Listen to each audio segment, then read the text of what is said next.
Hey everybody, welcome back to another episode of the Self-Loathing Pittsburgh Fan. I'm your host, Erik Young. That's right, Steelers fans rejoice this week as we welcome back our star running back, Le'Veon Bell. Bell served a 2-game suspension this year for an incident that took place last year when he was charged with a DUI for driving super high. He also had pot in his car. And he was with a guy whose last name is Blunt.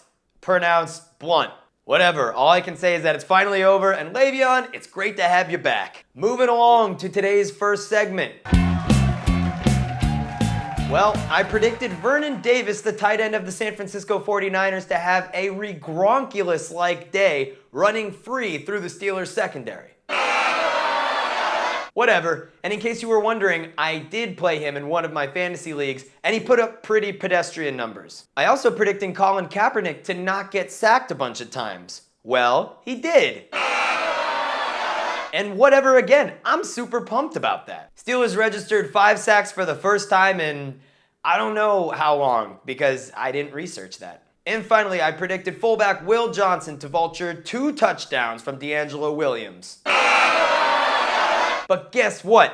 DeAngelo Williams dropped a fat hat trick on the 49ers. And in the process, he immortalized himself, becoming one of only a few Steelers running backs to ever score 3 touchdowns in one game. That's 3 rushing touchdowns in one game. He's the first person to do it since 2008 when Fast Willie Parker accomplished the feat. Now, if any of you people out there can cite sources of the other Steeler running backs that have scored 3 touchdowns, rushing touchdowns in one game, I'd like to know, because I actually did research that, and it was too challenging for me to find. It took more than 5 minutes. Next segment. I predicted the Steelers offense to be slinging it, people, and in fact they were.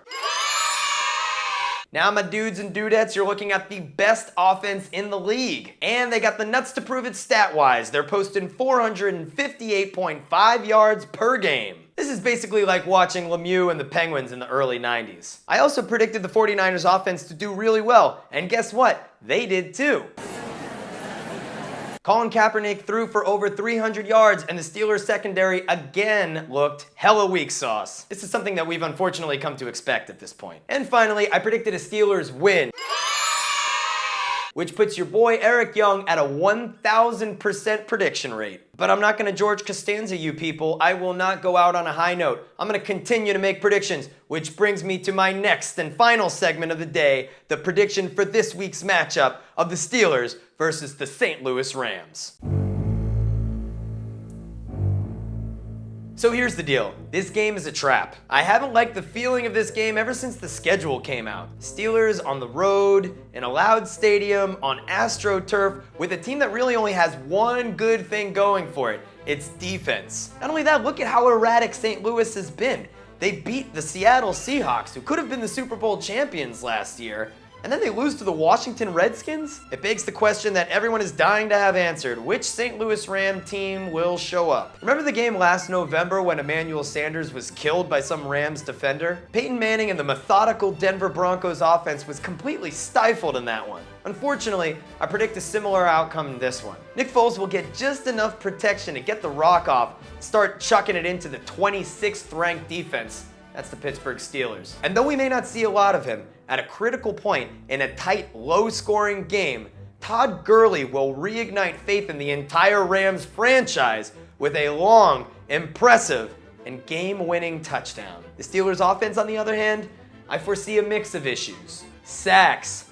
Big Ben will take them. I'm counting at least 5. Just go easy on him, please. Incorporating Le'Veon Bell into an offense that's already working. Listen, I love you, Le'Veon, but offense is all about chemistry, and this offense already has it. And you're actually going to be taking away from it because offensive coordinator Todd Haley is going to be eager to get the ball into your hands, as he should be.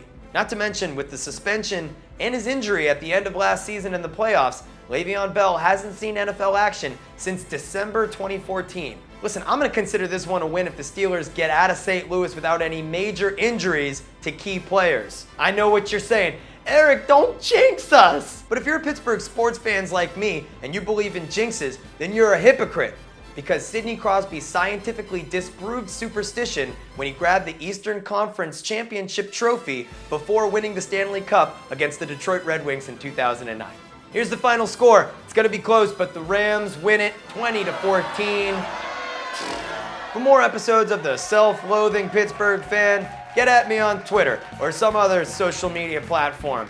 In fact, I'm probably gonna be live tweeting the game of the Steelers versus the St. Louis Rams, so there's that. Peace!